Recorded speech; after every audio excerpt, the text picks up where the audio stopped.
Many of the staff take pride in what they teach. I've heard many times that incorporating this type of learning can take away from their courses. This type of learning is not dumbing down content, and now I can advocate for that by explaining that community engagement can be so much more. Some of the programs find it hard to find community or educational partners, but in today's world and the technology that came with the pandemic, we can think about fostering relationships globally and not just locally. Soft skills are just as important as traditional education. It involves communication, teamwork, and problem solving. This benefits students because they are then preparing them for life outside of school. They gain confidence, help the community around them, and clarify career choices. Service learning and communication lends itself to what Sachs and Clark described as transformative learning, taking students' underlying assumptions about their communities and allowing students to develop and expand their consciousness. As Heather Avery mentions in the presentation, we need students to think beyond their conventionally held definitions of community. Many people do not see learning through participation as credible because it is not measurable.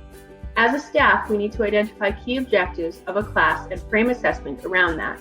Use reports, reflections, sometimes third parties to create assessments.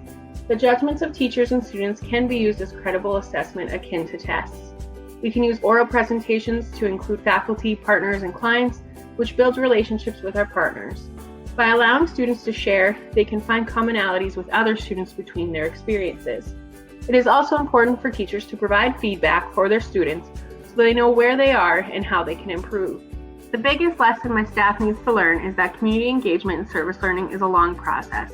It takes years, but that is okay because even a successful program like PACE made 3-year plans and has to think about what they wanted to achieve and how they wanted to achieve it. This gave them time to develop program partners, test things, develop, support, and create buy-in from faculty. One of the main concerns about community engagement and service learning is that it is underdeveloped. If I am able to educate faculty and students using knowledge I present in this area, using credible sources with real research, we can begin to see it as a concrete form of education. There are many things that created cognitive dissonance this semester. Maybe I thought I was better at certain things, but I learned how to change my practice to ensure my students and staff are taken care of while trying to encompass service learning and community engagement. I was able to see that one of my biggest areas of concern was that I did not think about the students with barriers as mentioned in Chapter 13 of the Sachs and Clark text. On page 202, they list different types of students who may have barriers. The chart on page 204 explains the many factors that can influence different students, such as their personal circumstances, attributes, or skills, or their lack of experience. I need to think about my students and how I can support them during service learning and community engagement.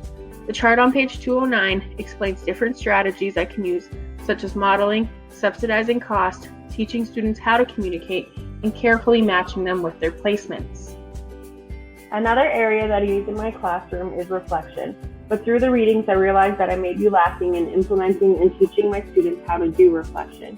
What I learned is that my students may need lessons from me to understand the full landscape of reflection. One resource I am taking from the literature is the YouTube links on page 176. Another uncomfortable learning that happened for me during this class was about leadership. Sachs and Clark point out in Chapter 9 that distributed leadership assumes a strength-based approach. Every person has strengths to contribute, and they can assume leadership of learning and teaching when their strengths are required. Leadership is shared, multi-leveled, flexible, and sustainable. Leadership needs to be enabling and adaptive because the overall vision and goals need to be supported. As John Wadlin mentioned in our presentation, faculty members are the ones who need to push community engagement forward.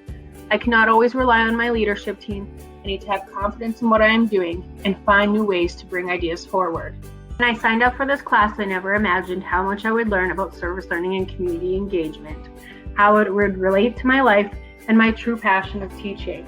This class has allowed me to look deep into my current teaching profession and understand the ideas and theory behind its construction, what it takes to push it forward, keep it relevant and sustained, as well as how to advocate properly for the benefits of not only my students, but my colleagues and our community and educational partners. I've always been an advocate for my school, but this year's learnings have allowed me to put substance behind what I think and feel, and I am truly appreciative of that.